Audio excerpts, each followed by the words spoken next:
So, you want to build a bone-crushing body attack, but every time you try, your opponent shuts you down with counters. If you apply today's lesson, you'll become a body-punching terror and unstoppable when you fight.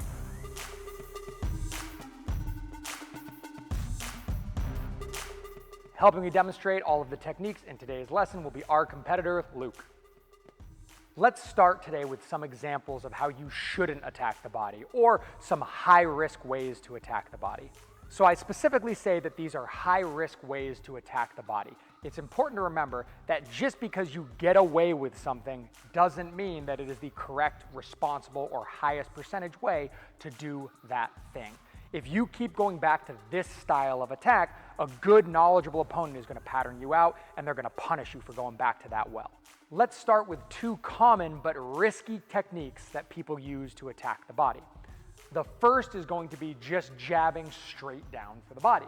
If I'm standing on line with my opponent and I just throw a jab, I don't change lanes, I don't change levels, I just throw a jab down, this leaves me vulnerable and in the line of fire to get countered back.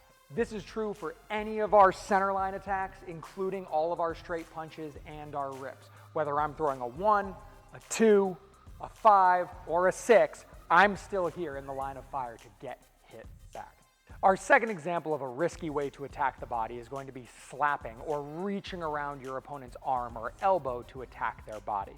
You can control that risk a bit by augmenting this attack with offense or defense, but you're always left on the line of fire and you're left with your opponent inside of your defenses, ready to catch and pitch you. So let's talk about the right way to attack the body.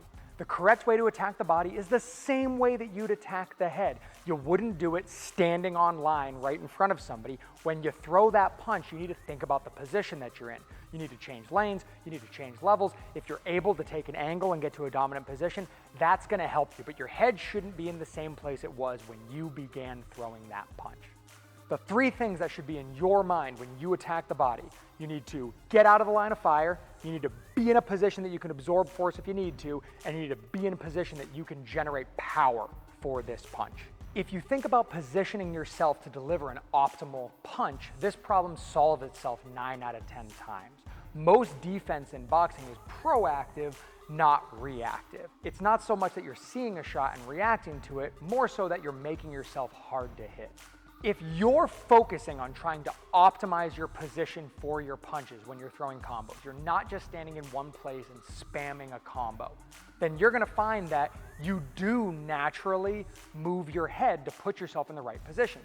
If you look at Luke here, you can see when he throws his 3, when he throws his 6, when he goes to the body, when he goes back to the head, he's constantly changing levels and lanes and head slots, and without him doing anything, he's making himself a tough target to hit and a tough target to follow. If you were to run this concept to its final evolution, you would see simultaneous counters, where you are doing a defensive technique and an attack at the same time. It's not defense-offense or offense-defense. These two things are happening simultaneously in a simultaneous counter. The takeaway from today's lesson is that you shouldn't be irresponsible when you're attacking the body. You need to keep in mind responsible structure and defense so that you can hit hard and be hard to hit when you fight.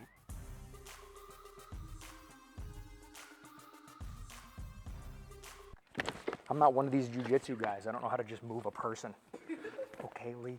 One of the most common versions of this now. We're going to show you some of the most common versions of this now. We're going to show you some examples of this now.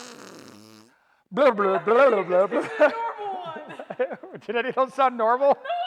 No. No. Would be a simultaneous counter. Here are some examples. Boy,